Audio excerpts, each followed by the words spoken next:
ただいま10時半です。霜で真っ白です。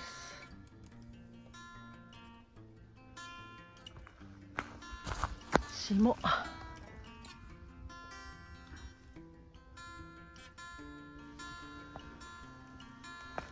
っ白。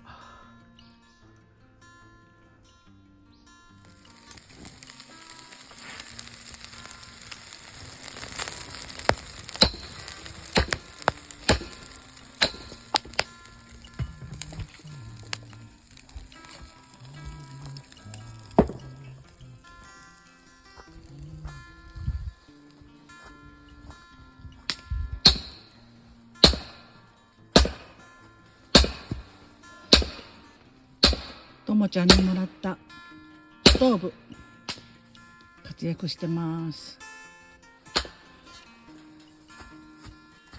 2週個餅あったかいこんなかいい感じ。多分今日はとこちゃん遊びすぎちゃうと今度疲れても有名聞こえないですよ。で一回休憩して飯を大きくでと食べます。早っ。今度はうまく焼きましたか。早っ。お汁粉。いかがでしょう。